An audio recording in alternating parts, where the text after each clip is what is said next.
The Ecto 1 is back. That's right, for the new Ghostbusters movie. Now, if you want to talk about nostalgia, especially the new line of figures, come check out this car. It is very much like the one that came out in the 80s, with a few exceptions. This is what it looks like when you take it out of that wonderful art box there. Very much like the original. There's the stickers. There's the top and that blue plastic, very much like the original line. And we got this chair, and if you're unfamiliar with this new release, that chair is not going to go where you think it is.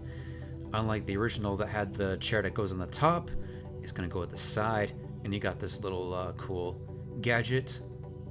And then you have the instructions on how to put it together. It is very straightforward, very simple, step by step. It also has a step by step for the stickers as well.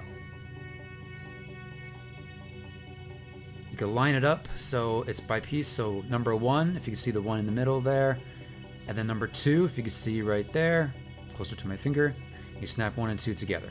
I'm not going to go through the whole thing. I'm just going to go right from here when it's put together. You got a missile launcher here. It does not have a button. You poke that thing with your thumb. Pretty basic, but pretty cool. The back opens up just like so, and then this slides out, and that's all it does. And that's what it looks like inside. You got the front, again, so much like the original car. I like it better without the chair on the top, kind of like the missile launcher. The missile launcher can go in 2 places, which I'll show you in a bit. That door does not open though.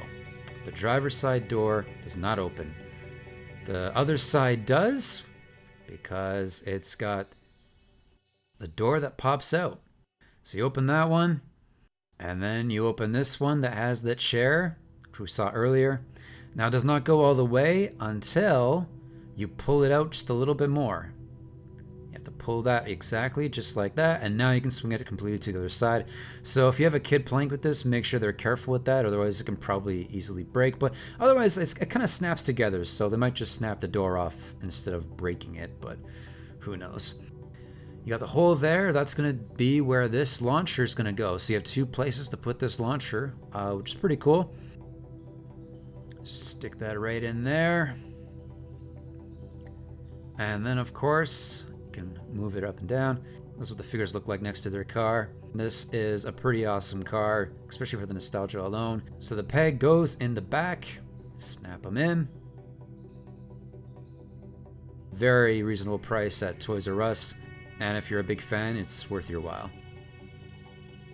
Now you can see it does not close all the way with that launcher in there. So unfortunately, that launcher is going to have to be taken off if you want to put the seat all the way back in. It just does not fit because of the driver's seat.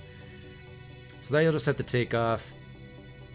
And then you can take, then slide him in, pop, and he's in there. This is what it looks like with all 4 of them in there. They can all 4 of them fit in, just a little crowded. Sit awkwardly. There are no buttons at the top to press anything, so you can't eject anything by any button. The top has no buttons. And yes, the figures are still a pain in the butt to pull out. So I think this car is pretty fantastic for the nostalgia. I wish the driver's side door opened, and I wish they had a way to fit the proton packs in there. So if you're looking to recollect these things and you don't want to spend the unbelievable price that some people are charging, even when it's missing pieces, then just go for this car.